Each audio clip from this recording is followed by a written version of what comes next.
வாழ்க வையகம், வாழ்க வளமுடன். எல்லா புகழும் ஆண்டாளுக்கே. நரசிம்மன் திருவடிகளே சரணம். சர்வம் கிருஷ்ணார்ப்பணம். All is well. இதுவும் எதுவும் கடந்து போகும். வீரவேல் வெற்றிவேல். இன்னைக்கு ஒரு முக்கியமான ஒரு இண்டஸ்ட்ரி பற்றி நம்ம தெரிஞ்சுக்கலாம். நான் ரியல் எஸ்டேட்டில் இருக்கிறதுனால இதை சொல்கிறேன் அப்படின்னு நீங்கள் நினைக்காதீங்க. நான் சொல்கிறத கொஞ்சம் ஆழ்ந்து சிந்திச்சு பாருங்கள். ஒரு காலகட்டத்தில் சென்னை அப்படின்னா சைதாப்பேட்டை, மயிலாப்பூர், பாரிஸு, அடையாரே அவுட்டர்னு தான் சொன்னாங்க. அடையாறு, இந்த மாதிரி விஷயங்கள் தான் சென்னையோட ஒரு மெயின் ஏரியாவாக இருந்தது. ரைட்டா? தாம்பரம் அப்படின்னு சொன்னாங்க. ஐயோ, தாம்பரமா, அவ்வளோ தூரம், அங்கே போய் என்ன பண்ணுறது அப்படின்னு காசு கேட்டாங்க. இன்னைக்கு தாம்பரத்தில் 1 கோடி ரூபாய்க்கு செத்து போய் வச்சா கூட ஒரு கால் கிரவுண்டு வாங்கிறதுக்கு இடம் கிடையாது. அப்புறம் சொன்னாங்க ஊரப்பாக்கம், கூடுவாஞ்சேரி அப்படின்னாங்க. அவ்வளோ தூரம் போய் நான் என்ன பண்ணுறது அப்படின்னு கேட்டாங்க. இன்னைக்கு கூடுவாஞ்சேரியில் 40 லட்சம் 50 லட்சத்தில் இடம் கிடையாது. 1 கோடி ரூபாய்க்கு வச்சுன்னா ஏதோ ஒரு சிம்பிளாக ஒரு இடம் பார்க்கலாம், கொஞ்சம் உள்ள அவுட் இன்னரில். அந்த ரேஞ்சில் தான் போய்கிட்டு இருக்கு. சரி, நீங்கள் எங்கே சொல்கிறீங்க இடம் அப்படின்னா, நாங்கள் என்ன சொல்கிறோன்னா, செங்கல்பட்டு அடுத்தது.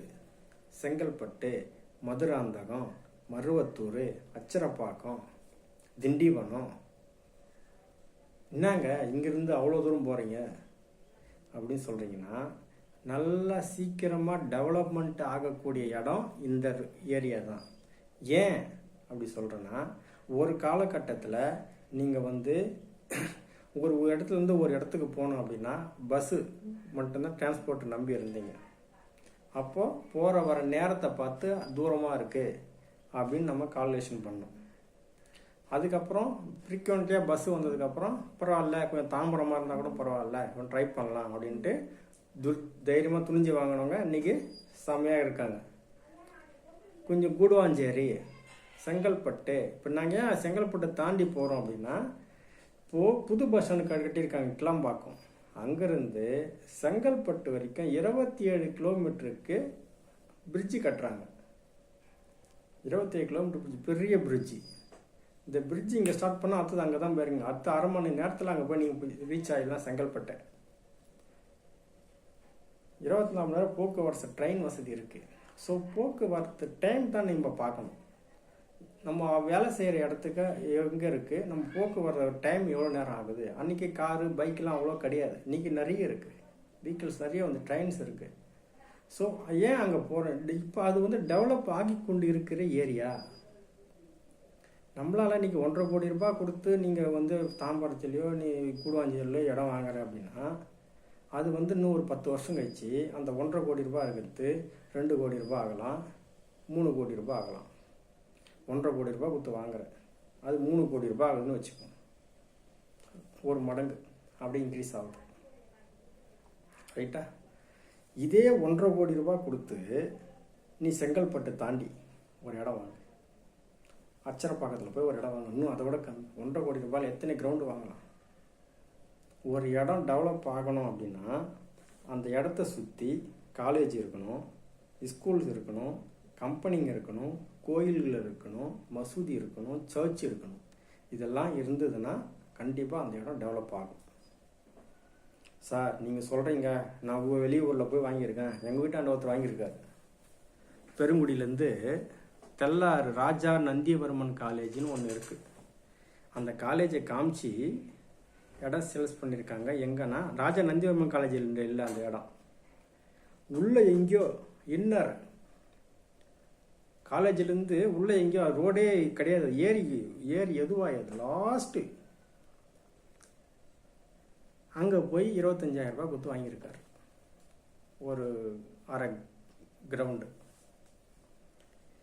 இன்றைக்கி அந்த இடத்துக்கு அங்கே சேல்ஸ் பண்ணோன்னா ஓகே, ஆனால் மண்ணில் போட்டது என்றைக்கும் வீணாக போகிறதில்ல. மிஞ்சி போனால் ஒரு 50,000 விற்கலாம். ஆனால் அவர் வாங்கி போட்டு 15 வருஷத்துக்கு 10 வருஷத்துக்கு 15 வருஷம் இருக்கும் வாங்கி பிடிச்சிருக்காரு. இருக்கிற இடமே தெரிலங்க. அங்கே என்னமே இல்லை. நான் என்ன கேட்டேன், ரோடு வசதியும் இல்லை, பக்கத்தில் ஸ்கூல் காலேஜ் இல்லை, வீடுங்க இல்லை, எப்படி அந்த இடத்துல போய் வாங்குறீங்க? ரோடு வசதி இருக்கணும். டிடிசிபி அப்ரூவ்டு, இப்போ கவர்மெண்ட் அப்ரூவ்டு பண்ண ஃப்ளாட், அதுக்காக தான் கவர்மெண்ட் கொண்டு வந்தாங்க. அப்ரூவ்டு ஃப்ளாட்டு தான் விற்கணும் அப்படின்னு சொல்லிட்டு. அப்ரூவ்டு இல்லாமல் லே அவுட் போடக்கூடாது. ஸோ இப்போ டிடிசிபி அப்ரூவ்டோட இடம் கொடுக்குறோம், வாங்கிக்கோங்க. கம்மி பட்ஜெட்டில் இருந்து லோ பட்ஜெட்லேருந்து ஹை பட்ஜெட் வரைக்கும் இருக்குது. ஒரு சின்ன இன்வெஸ்ட்மெண்ட்டு, ஒரு 4 லட்ச ரூபா கொடுத்து ஒரு இடம் வாங்கி வைக்கிறோம் அப்படின்னா அது ஆட்டோமேட்டிக்காக ஒரு 10 வருஷம் பொறுத்து உங்கள் பசங்களுக்கு கல்யாணத்துக்கோ இல்லை எஜுகேஷனுக்கு, ஃப்யூச்சர் எஜுகேஷனுக்கோ வேணும் அப்படின்னா நம்ம அந்த இடத்த சேல்ஸ் பண்ணிக்கலாம். நல்ல டெவலப் இருக்கும். மண்ணில் போகிறது என்றைக்கும் வீணாகாது. நல்ல டெவலப்பிங் ஏரியாவாக நாங்கள் சொல்கிறோம். அந்த ஒரு இடத்த இன்வெஸ்ட்மெண்ட் பண்ணி வைங்க, நல்லா இருப்பீங்க அப்படின்னு சொல்கிறோம். நிறைய பேர் புரிஞ்சிக்க மாட்டீங்க. Okay, your choice. நானும் அப்படி தானே இருந்தேன் கொஞ்சம் ஸ்டார்டிங்கில். நமக்கு இதை இருக்கிற ஒரு இடம் இருந்தால் போதும், நமக்கு எதுக்கு அப்படின்னு சொல்லிட்டு கோல்டு வாங்கியிருந்தோம். கோல்டு வந்து 2000 வந்து பார்த்தீங்கன்னா 2005 கூட சரி, ஒரு சவரம் 4000 ரூபாய். இன்னைக்கு 55,000 ரூபாய் ஒரு சவரம். அப்படியே ஏறி இருக்கு. அதை விட நிலம் 2007 பெருங்குடியில் அன்அப்ரூவ்டு லேண்டு 25,000 ரூபாய். எவ்வளோ? 25,000 ரூபாய். அன்றைக்கி நான் என்ன சொன்னேன், நகம் 4,000 ரூபாய் விற்றுது, இன்றைக்கி 55,000 ரூபாய் விற்குது அப்படின்னு சொல்கிறேன். 20 வருஷம் கழிச்சு. அன்றைக்கி 25,000 ரூபாய் 20,000 ரூபாய் நிலம், லேண்ட், அன்அப்ரூவ்டு லேண்ட், எந்த டாக்குமெண்ட்டும் இல்லாத விற்ற இடம் இன்னைக்கு 40 லட்சம் ரூபாய் போகுது. இது எத்தனை மடங்கு? அது 100 மடங்குன்னா இது எத்தனை மடங்கு? 40 லட்சம். 25,000லேருந்து 50,000 இல்லை, 1 லட்சம் இல்லை, 2 லட்சம் இல்லை, 40 லட்சம் ரூபாய் போதும். Unapproved land. ஸோ மண் இந்த மாதிரி டெவலப்பிங் ஏரியாவில் நம்ம இடம் வாங்குகிறோம் அப்படின்னா நல்லாயிருக்கும். அன்றைக்கி மடிப்பாக்கத்தில் 5 லட்சம் 10 லட்சத்துக்கு இடம், ஒரு 10-15 வருஷத்துக்கு முன்னே. ஐயோ அங்கே தண்ணி தேங்கும், அங்கே யார் வாங்குவாங்க அப்படின்னாங்க. இப்போ கூட தண்ணி தான் தேங்கும். ஆனால் அங்கே இடம் கிடைக்கல. 1.5 கோடி ரூபாய். 10 லட்சம் 15 லட்சம் இன்றைக்கி எங்கே போச்சு? 1.5 கோடி. இது எத்தனை மடங்கு? எத்தனை 100 மடங்கு? கணக்கு பண்ணிக்கோங்க. ஸோ டெவலப்பிங் ஏரியாவில் இடம் வாங்கிறது புத்திசாலித்தனம். டெவலப்டு ஏரியாவில் வாங்கிறது ரொம்ப கஷ்டம். அது அந்தளவுக்கு வளர்ச்சி இருக்காது. இது இப்போ சென்னையில் வந்து டெவலப் ஆகிடுச்சு. இதுக்கப்புறம் மாடி மேலே மாடி தான் வீடு கட்டணும். ஃப்ளாட் அப்பார்ட்மெண்ட் வீடு வாங்குறீங்க, அது ஒன்று. இன்றைக்கி அப்பார்ட்மெண்ட்டு வந்து 40 லட்ச ரூபா கொடுத்து ஒரு அப்பார்ட்மெண்ட்டு வாங்குறீங்க. 40 லட்சம்லாம் கிடையாது. முதல்ல 80 லட்சம், 90 லட்சம், 1.25 கோடி அப்பார்ட்மெண்ட் வீடு. ஒரு கோடி ரூபாய் கொடுத்து ஒரு அப்பார்ட்மெண்ட் வீடு வாங்குறீங்க. 10 வருஷம் கழிச்சு அந்த அப்பார்ட்மெண்ட் வீடை 2 கோடி ரூபாய்க்கு விற்க முடியுமா? 25 லட்சத்துக்கு தாண்டாது. ஞாபகம் வச்சுக்கோங்க. அப்ரிசியேஷன் உள்ள இடம் மண் மட்டும்தான். அப்பார்ட்மெண்ட் 10 வீடு கட்டியிருப்போம் மேலே மேலே, எல்லாருக்கும் சேர்த்து காமன் பொது இடம் தான் கீழே இருக்கிற மண். உங்களுக்கு மட்டும் அந்த இடம் சொந்தமாக கிடையாது. எல்லாருக்கும் சேர்த்து கூட்டுப்பட்டா அப்படி தான் கொடுப்பாங்க. சின்னதாக நமக்குன்னு ஒரு இடம், சின்ன இன்வெஸ்ட்மெண்ட், முதலீடு தூரமாக இருந்தாலும் பரவாயில்ல, நல்ல இடமா பார்த்து, நல்ல கம்பெனியாக பார்த்து, நல்ல சுத்தமான தாய் பத்திரமா கொடுக்குறாங்களா பார்த்து. எங்கள் கம்பெனியில் கொடுக்குறாங்க, நான் சொல்கிறேன். SSLFன்ற கம்பெனியில் கொடுக்குறாங்க. 50 வருஷத்தோட லீகல் டாக்குமெண்ட் கொடுக்குறாங்க. எங்கேயாவது நாங்கள் எங்கள் கம்பெனியில் விளம்பரம் பண்ணி பார்த்துருக்கீங்களா? விளம்பரமே கிடையாது. நாங்கள் பண்ண மாட்டாங்க எங்கள் கம்பெனியில். எங்களை மாதிரி ஆட்கள் தான் சொல்லுவோம். நான் வாய் வழி விளம்பரம் மட்டும்தான். 2007 பிஸ்னஸ் பண்ணுறாரு சக்திவேல். தரமான வீட்டு மனைகள் போட்டு கொடுக்குறாரு. என்ன 5 வருஷத்துக்கு செக்யூரிட்டி போட்டு இடத்த பாதுகாப்பு பண்ணுறாங்க, க்ளீன் பண்ணி பாதுகாப்பு பண்ணுறாங்க, மெயின்டெனன்ஸ் பண்ணுறாங்க.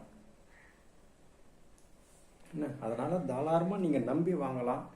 ஒரு சின்ன முதலீடு 3 லட்ச ரூபாயிலேருந்து இருக்குது இடம். நல்ல இடம் வாங்கி போடுங்க, சிறப்பாக இருப்பீங்க. சின்ன இன்வெஸ்ட்மெண்ட்டாக நகைக்கு போயிட்டு நம்ம வாங்கி நீங்கள் 3 லட்ச ரூபா கொடுத்து ஒரு எத்தனை சவரம், ஒரு 5 சவரம் எடுக்கிறீங்க அப்படின்னா 3 லட்ச ரூபா என்ன பண்ண முடியும்? 5 லட்ச ரூபா, 5 சவரன் மேக்ஸிமம் ட்ரைவ் எடுக்கலாம். இந்த 3 லட்ச ரூபா கொடுத்த ஒரு இடம் ஒன்று வாங்கி போட்டேன்னா அதனுடைய வேல்யூ எங்கேயோ போயிடும். நகைக்கு பாதுகாப்பு பண்ணணும். நிலத்துக்கு நீ எந்த பாதுகாப்பு பண்ணதில்ல, அது அங்கேயே தான் இருக்கும். நகை புதுசு புதுசாக உருவாக்கலாம். நிலத்தை யாராலையும் உருவாக்கவே முடியாது. நிலம் இப்போ கடவுளை படைச்சது தான். அதனால தான் நிலத்தோட வேல்யூ அதிகமாகிட்டே இருக்குது. நகை உருவாக்கிக்கலாம், கண்டுபிடிப்பாங்க, உருவாக்குவாங்க. ஷர்ட்டு புதுசு புதுசாக தச்சு இது போடலாம். காரு புதுசு புதுசாக தயார் பண்ணுவாங்க, வரும். ஆனால் நிலம் ஒன்று மட்டும்தான் யாராலையும் உற்பத்தி பண்ண முடியாத ஒரே ஒரு பொருள் எதுன்னு கேட்டால் நிலம். அதனால் நிலத்தோட வேல்யூ என்றைக்குமே குறையத்துக்கு வாய்ப்பே கிடையாது. தாராளமாக நீங்கள் நம்பி முதலீடு பண்ணுங்கள். எங்கள் கிட்ட தான்றதில்ல, வேறு எங்கன்னா கூட நல்ல இடமா பார்த்து நல்ல கம்பெனியாக பார்த்து வாங்கிக்கோங்க. ஒரு சின்ன முதலீடு பண்ணுங்கள். 5-10 வருஷம் கழித்து நல்லா இருப்பீங்க, சிறப்பாக இருப்பீங்க. அந்த இடம் அதோட லெவல் வேறு மாதிரி இருக்கும். கொஞ்சம் ட்ரை பண்ணி கொஞ்சம் இப்போ கஷ்டமாக இருந்தாலும் கவலைப்படாதீங்க. கொஞ்சம் கஷ்டப்பட்டு ஒரு இடம் ஒன்று வாங்கி போட்டுருங்க, நல்லா இருப்பீங்க. வாங்குகிற இடம் நான் வாஸ்துல இருக்கிறதுனால சொல்கிறேன், நல்ல வாஸ்துப்படி நல்ல மனையாக வாங்கிக்கோங்க. அது மேலும் மேலும் உங்களுக்கு முன்னேற்றத்தை கொடுக்கும். ஸோ நிலத்தை பற்றி நான் உங்களுக்கு ஷேர் பண்ணணும்னு நினச்சிட்டு இருந்த முக்கியமான தகவல் இது. கொஞ்சம் தயவுசெய்து கொஞ்சம் எல்லாரும் ஆழ்ந்து சிந்திச்சு பாருங்கள். நன்றி, வணக்கம்.